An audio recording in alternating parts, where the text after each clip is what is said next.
ஹே, ஒரு நிமிஷம் கொஞ்சம் காது கொடுத்து கேளுங்க. எப்படி இருக்கீங்க? இன்றைக்கி டே ஃப்ரெஷ்ஷாக ஸ்டார்ட் பண்ணிங்களா? ஒரு பர்சன் அவங்களுக்கு பிடிச்ச கப்பில் எப்போவுமே காஃபி குடிப்பாங்க. ஒரு நாள் அந்த கப்பு கிராக் ஆகிடுச்சு. அதனால் அந்த கப்பை தூக்கி தூரமாக வச்சுட்டு அவர் இன்னொரு புது கப்பை வாங்க டிசைட் பண்ணுறாரு. அந்த புது கப்பு எப்படி இருக்குன்னா, ரொம்ப ஃபேன்சியாக, எக்ஸ்பென்சிவாக, ஸ்டைலிஷாக இருக்குது. இவ்வளோ இருந்தும் அந்த காஃபி கப்பில் காஃபி குடிக்கும்போது கோல்டாக ஃபீல் பண்ணுறாரு. Some kind of discomfort. நாட்கள் போகுது. ஒரு நாள் காலையில் நல்லா மழை பெய்யுது. காஃபி குடிக்கிறதுக்காக இவர் போயிட்டு ஓல்டு கப் எடுக்கிறாரு. அந்த ஓல்டு கப் இன்னமும் காஃபி ஹோல்ட் பண்ணுது. அது மட்டும் இல்லாமல் மெமரிஸையும் ஹோல்டு பண்ணுது. வார்மாக, கம்ஃபர்ட்டாக, ஃபெமிலியராக இருக்குது. அப்போ தான் அவங்க மைண்டுக்கு ஒன்று ஹிட் ஆகுது.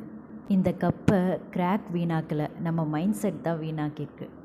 Just because of one flaw வேல்யூபிளானதை தூக்கி போட்டுறக்கூடாது. Start fresh with love, not perfection. Comment below, share this with your friends and families. Tata, bye bye, take care.